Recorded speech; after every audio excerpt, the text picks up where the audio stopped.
예, 오늘 설교의 제목은 주님을 믿게 되었다. 주님을 믿게 되었다라는 제목으로 말씀을 나누도록 하겠습니다. 오늘 설교의 제목은 주님을 믿게 되었다입니다. 2024년 방영된 조명가게라는 드라마가 있습니다. 강풀 작가의 2011년 만화가 원작인데요. 조명가게는 삶과 죽음의 경계에 있는 사람들의 영혼이 떠돌면서 경험하게 되는 이야기를 다루고 있습니다. 드라마에 등장하는 인물들 중에 병원 중환자실에서 일하는 권영지 간호사가 있습니다. 이 간호사는 혼수 상태인 사람들의 영혼과 대화를 나눌 수 있는 능력이 있습니다. 그가 돌보는 환자 중에는 사채업자에게 붙잡혀 산채로 땅에 묻혔다가 극적으로 구조되었지만 여전히 혼수 상태에 빠져 있는 사람이 등장합니다. 그의 영혼은 병원을 떠돌며 자신은 빚이 많아서 살아도 희망이 없고 가족들에게도 이 병원비조차 짐이 될 수 있다며 나 같은 사람은 이 세상에서 더 이상 존재하지 않는 게 좋다라고 말합니다. 그러나 간호사는 그 중환자의 귀에다 대고 이렇게 말합니다. 힘내요. 힘들어도 힘내요. 많이 힘들죠? 그래도 조금만 더 힘내요. 난 말주변이 없어서 이럴 때 어떻게 말해야 할지 모르겠어요. 내 말 들려요? 힘내요. 그래도 힘내요. 힘내요. 라고 울면서 이 누워있는 사람을 위로합니다. 그때 누워있던 이 환자가 눈물을 흘립니다. 자, 무기력하고 아무것도 해줄 수 없지만 어떻게든 죽어가는 사람을 붙잡아 주려고 애쓰는 그 장면을 보면서 그리고 눈물을 흘리는 그 환자의 모습을 보면서 저도 비슷한 경험을 했던 목사 초임지 시절에 강원도 화천에서 있었던 한 사건이 떠올랐습니다. 제가 목사가 되고 처음 사역을 시작한 곳은 강원도 화천의 군인교회였습니다. 왼쪽에 십자가가 있는 건물이 군인교회입니다. 시골 마을에 있는 군인교회였고, 마을에 교회가 이거 하나밖에 없어서 군인이 아닌 일반인들도, 민간인들도 이곳에 와서 함께 예배하는 그런 교회였습니다.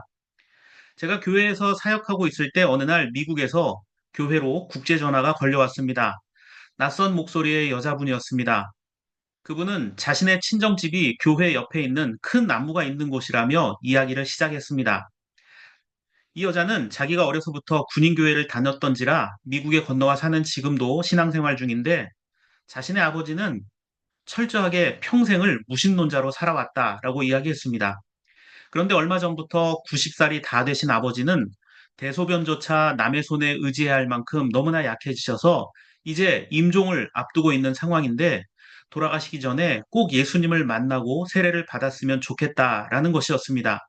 그리고 그 일을 마을의 유일한 교회였던 그리고 그 마을에 있는 유일한 목사였던 저에게 부탁하고 싶다는 이야기였습니다.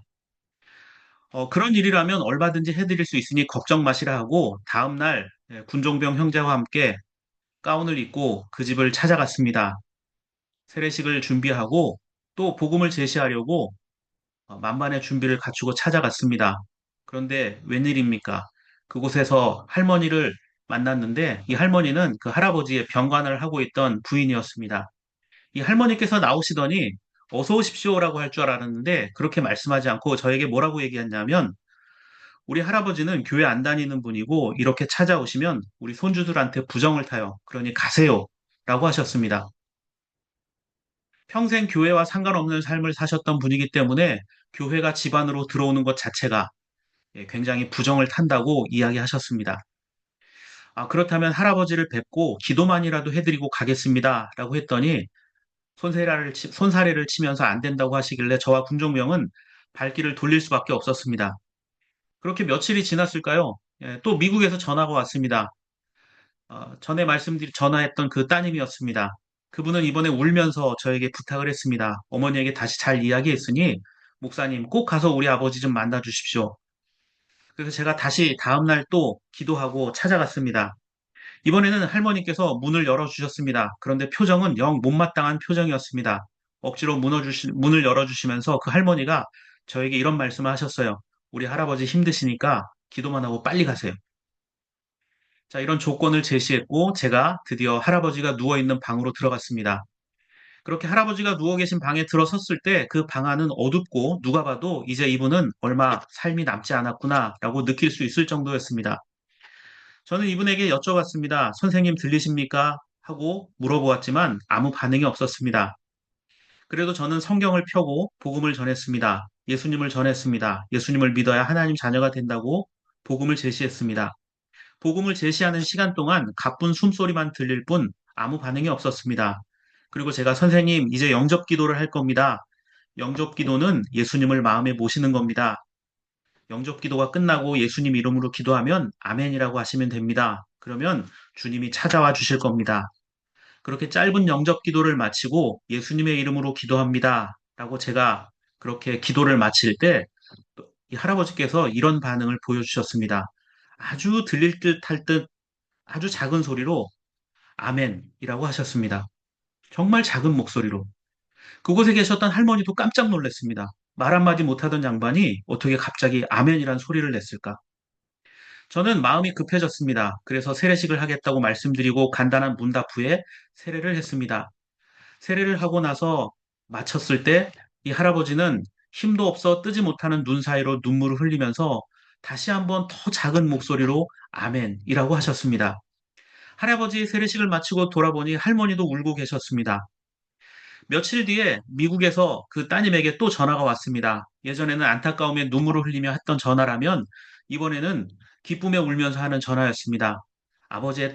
이 할아버지의 따님은 몇 번이나 저에게 감사하다 하면서 개인적으로 꼭 사례를 하고 싶다라고 했지만 저는 정중히 사양했습니다. 목사가 당연히 해야 할 일이었고 삶의 끝자락에서 예수님을 영접하셨지만 그래도 한 영혼이 구원받았다는 사실, 무엇보다도 제가 그 자리에서 쓰임받았다는 것만으로도 너무 감사했기 때문입니다. 그걸 비용으로 계산하고 싶지 않았습니다. 그리고 2주도 못 되어서 이 할아버지는 하나님 품으로 떠나셨습니다. 저는 지금도 이런 생각을 해봅니다. 만약에 그 어르신께서 일찍 예수님을 믿으셨다면, 건강을 회복해서 기적처럼 교회에 한두 번이라도 나오다가 돌아가셨다면, 그런데 여러분, 우리 인생에 후회는 있어도 만약이란 말은 존재하진 않습니다. 인생은 무한히 반복되는 디지털 시계나 초침 시계가 아닙니다. 모래시계입니다. 정해진 끝이 있습니다. 성경 말씀에도 우리 인생은 한 번뿐이다. 한 번 정하신 것이다. 그 후에는 심판이 있다라고 말하고 있습니다. 그래서 한 번밖에 없기 때문에 무의미하지 않고 더 소중한 것입니다. 사람들이 떠나갈 때 자신이 사랑하지 못한 것, 누군가에게 베풀지 못한 것들을 후회하게 됩니다. 우리는 곁에 있어 줄 수 있습니다. 위로의 말을 할 수 있고 예수를 소개할 수 있지만 죽어가는 육신의 생명을 다시 되돌릴 수는 없습니다. 아무도 그렇게 할 수 있는 사람은 없습니다. 그런데 만약 그 죽음의 자리에서 일어나라 라고 말할 수 있으면 어떨까요? 오늘 첫 번째 본문인 사도행전 9장 36절에 그 이야기가 등장하고 있습니다. 오늘 사도행전 9장 36절 이하의 내용의 주인공은 베드로도 그리고 죽었다가 베드로에 의해서 다시 소생된 다비다도 주인공은 아닙니다. 이 말씀의 주인공은 오직 생명의 주인이신 예수 그리스도입니다. 자, 다비다라는 여인에 대해서 사도행전 9장 36절은 두 가지로 소개하고 있습니다. 욥바에 다비다라는 여제자가 있었다. 이렇게 시작되고 있죠. 욥바라는 곳에 살았다라고 설명되어 있습니다. 이 욥바는 오늘날 이스라엘 텔아비브 남쪽의 야파 지역이라고 있는데 그곳입니다. 오래전부터 무역이 활발했던 항구 도시입니다. 그래서 이방인들과 유대인들이 함께 섞여 살아가던 곳입니다. 그리고 항구 도시답게 우상이 횡행하는 곳이었고 로마의 군대가 주둔하던 도시였습니다. 그래서 이곳에서 주둔하고 있던 100명의 부대를 지휘하던 고넬료라는 사람이 베드로에게 세례를 받았던 곳이기도 합니다. 다시 말하면 이 다비다라는 여인이 살았던 이 욥바라는 곳은 경계의 도시입니다. 문화도 사람도 신앙도 섞여 있는 곳입니다. 그래서 이 다비다라는 사슴이란 뜻의 히브리식 이름 외에도 다비다라는 헬라식 이름 도르가를 함께 가지고 있었습니다. 그래서 다비다는 이름이 두 개였어요. 똑같은 사슴이란 뜻인데 다비다 그리고 도르가. 그래서 헬라어를 쓰는 사람들에게는 도르가로 불렸고 유대인들에게는 다비다로 불렸습니다. 둘째, 다비다를 제자라고 설명하고 있습니다. 그것도 여제자라고 이야기를 합니다. 우리가 성경이 말하는 제자라는 단어를 생각해 보면 언뜻 생각할 때 예수님의 제자, 또 다른 제자들을 생각하면 여자들보다는 남자가 예수님의 제자가 맞지 않을까라고 생각할 수 있습니다. 그런데 그것은 성경을 반만 알고 있는 것입니다. 성경이 말하는 제자라는 뜻, 제자라는 단어, 마르티리아라는 단어는요, 그 단어의 뜻이 증언하는 사람이란 뜻입니다. 뭐 남자, 여자 구분이 없습니다. 어린아이, 어른 구분이 없어요. 예수를 증언할 수 있고 그 삶으로 주님을 본받으려고 하는 사람을 제자라고 말합니다. 누군가 여러분에게 야, 오늘 일요일인데 어디가? 이렇게 물어봤을 때 저 교회 가요 라고 말할 수 있는 사람. 예, 그 사람이 바로 제자입니다. 누군가 힘들고 어려운 일이 있을 때 내가 좀 신앙생활 열심히 하지 않는 것 같아도 그 사람을 보고 정말 어렵고 힘든 상황이구나. 제가 믿음은 좀 잘 지내지 않는 것 같지만 저도 기도하겠습니다. 라고 말할 수 있으면 그 사람도 역시 제자입니다. 아니, 어쩌면 오늘 이 시간 예배하면서도 내 마음속에 내가 이게 믿음이 있는 건가 없는 건가? 이런 생각을 하고 있는 그 순간조차도 주님이 함께 하시는 제자라 할 수 있습니다. 다비다는 사람들에게 이렇게 말뿐이 아니라 삶을 통해서도 예수를 증거하는 사람이었습니다. 그래서 36절 후반부를 보면 이 여자는 착한 일과 구제, 누군가를 돕는 일을 많이 하는 사람이었다라고 되어 있습니다. 남편의 이름이 없는 걸로 봐서는 혼자 사는 여인이었습니다. 혼자 살면서도 누군가를 돕는 일에 쉬지 않았다는 것을 알 수가 있습니다. 그런데 이 다비다가 죽었습니다. 다비다가 왜 죽었을까요? 성경은 왜 죽었는지 이유를 딱 한 구절로 설명합니다. 바로 병들어서 죽었다라고 말합니다. 자, 그러면 우리는 이런 질문을 던질 수 있습니다. 왜 다비다처럼 하나님도 잘 믿고 사람들에게 칭찬도 받고 어려운 사람을 도울 줄 알았던 이 다비다 같은 여인이 죽어야 합니까? 못된 짓 많이 하는 사람이 빨리 죽는 게 낫지 않습니까? 어떻게 저렇게 선하게 살던 사람이 왜 죽어야 됩니까? 하나님 너무하신 거 아닙니까? 라고 질문할 수 있습니다. 여러분, 다비다가 죽었을 때 정말 사랑하던 사람, 나를 그렇게 아껴주고 소중히 여겨주던 그 다비다라는 사람 죽었을 때 할 수 있는 일이 뭐였을까요? 남아있던 사람들은 두 가지를 할 수밖에 없었습니다. 37절에 그의 시신을 씻겨서 달하게 두었습니다. 일종의 장례, 추모의식을 치르고 있는 거죠. 그리고 39절 말씀처럼 사람들은 울면서 다비다가 평소에 나누어 주었던 물건들을 꺼내며 추억하는 것밖에 할 수가 없었습니다. 여러분도 이런 슬픔을 경험했을 것이고 또 우리가 어쩌면 나중에 우리도 이렇게 우리의 이 세상에서의 삶을 끝내게 될 것입니다. 자, 이 다비다가 하나님도 잘 믿었을 뿐만이 아니라 선한 일을 하던 사람이었습니다. 그런데 죽었어요. 그래서 많은 사람들이 슬퍼합니다. 이 상황을 보면서 우리는 두 가지 사실을 깨달아야 합니다. 첫째는 선하게 산다고 해서 죽음을 피할 수 있는 사람은 아무도 없다는 것이고, 두 번째는 믿음이 있다고 해서 고통이 사라지지 않는구나라는 것을 알아야 합니다. 성경은 이것을 결코 숨기지 않습니다. 오늘 다비다의 다시 살아나는 이 소생 장면과 요한복음 11장에 예수에 의해서 다시 소생되었던 나사로의 이 모습들, 다시 소생은 했지만 결국 육신의 몸으로 이 땅에서 영원히 살지 못하고 죽었습니다. 믿는 사람도 언젠가는 이 세상을 떠나게 됩니다. 그렇다면 질문이 바뀌어야 합니다. 왜 죽었을까가 아니라 죽음 앞에서 하나님은 어떤 분이신가? 예수는 그 죽음 앞에 어떤 분이신가를 물어야 합니다. 사도행전 9장 40절을 보면 이러한 상황 속에서 베드로가 예수님처럼 행동하는 장면이 등장합니다. 베드로는 40절 말씀을 보면 모든 사람을 바깥으로 내보내고 나서 무릎을 꿇고 기도를 하였다. 그리고 시신 쪽으로 몸을 돌려서 다비다여 일어나시오 하고 말하였다. 그 여자는 눈을 떠서 베드로를 보고 일어나서 앉았다라고 되어 있습니다. 여러분, 베드로가 어떻게 이런 일을 할 수 있었을까요? 예수님도 아닌데 생명의 능력을 가지고 있는 것도 아닌데 베드로가 어떻게 이런 행동을 할 수 있었을까요?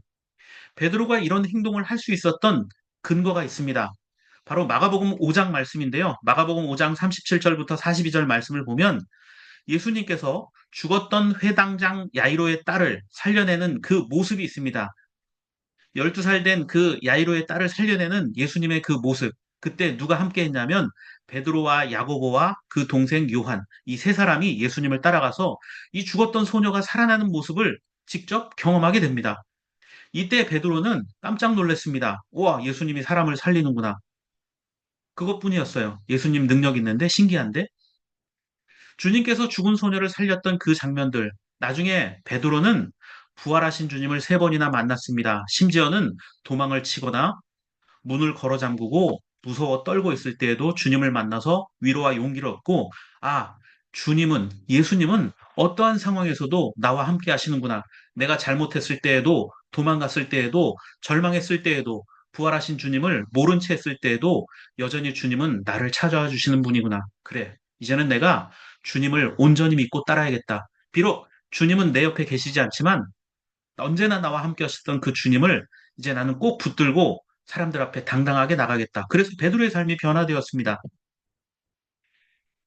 예수님께서 아이의 손을 잡고 달리다곰 하셨습니다. 이것은 쿰이라는 말은 일어나라 이런 뜻입니다. 소녀야 일어나라. 예수님이 하셨던 그 말을 베드로는 예수님을 의지해서 베드로가 아니라 예수님을 의지해서 똑같이 말합니다. 다비다여 일어나시오. 다비다 쿰 이렇게 합니다. 주님이 베드로의 입을 통해 일하셨습니다. 그 증거가 무엇입니까? 자, 달리다곰 다비다곰 했던 이 장면의 내용 이것의 주인공은 베드로가 아닙니다. 사도행전 9장 41절과 42절 말씀을 보십시오. 베드로가 손을 내밀어서 이 여자를 이렇게 세우니까 이 일이 많이 알려지고 사람들이 어떻게 되었다고 하죠? 42절 말씀을 보면 많은 사람이 베드로가 아니라 예수 그리스도를 믿게 되었다라고 말합니다. 베드로가 무슨 얘기를 했을지 저는 추정이 됩니다. 베드로는 아마도 자신을 야, 베드로 놀랍구나, 능력 있구나 했을 때 아닙니다. 제가 한 일이 아닙니다. 바로 생명의 주인이신 예수 그리스도께서 우리와 함께 하신 것입니다. 라고 설명했을 겁니다. 베드로의 이런 설명을 듣고 많은 사람들이 그럼 우리도 예수를 믿겠소라고 아마 고백하지 않았겠습니까? 주님께서 베드로와 함께 하셨고 그를 통해 살아계심을 증거했습니다. 여러분, 우리 삶에도 때로는 넘어짐이 있고 좌절이 있고 염려와 아픔, 두려움이 있을 수밖에 없습니다. 무서운 게 많아요, 우리는. 지금 전쟁도 무섭고 물가가 오르는 것도 무섭고 자영업 하는 사람들은 장사가 너무 어렵다, 힘들다, 걱정이다. 걱정과 염려와 근심이 너무나 많습니다. 그런데 우리는 제자입니까? 아니면 그저 교회를 왔다 갔다 하는 그냥 뭐 아무것도 아닌 그런 사람들입니까? 로마서 8장 38절과 39절에서 바울이 이렇게 말합니다. 나는 확신합니다. 죽음도 삶도 천사들도 권세자들도 현재 일도 장래 일도 능력도 높음도 깊음도 그 밖에 어떤 피조물도 우리를 우리 주 예수 그리스도 안에 있는 하나님의 사랑에서 끊을 수 없습니다. 그 어떤 것도 우리를 주 예수 그리스도 안에 있는 하나님 사랑에서 끊을 수 없습니다. 여러분, 이 말씀을 붙들고 살아갈 수 있기를 바랍니다. 나를 힘들고 어렵게 하는 것이 무엇이 되었건, 나를 예수 그리스도로부터, 생명의 주인이신 예수 그리스도부터 끊을 수 있는 것은 아무것도 없습니다. 그래서 베드로가 그렇게 일할 수 있었고, 주님을 증거할 수 있었습니다. 비록 혼자였지만 외로웠던 그 다비다라는 여인조차도 주님을 증거하면서 그 외롭던 삶을 견뎌나갈 수 있었던 것입니다. 부활하신 주님은 언제나 어디서나 나와 함께 하시는 분이심을 믿고 따를 수 있는 저와 여러분들의 삶이 되기를 바랍니다.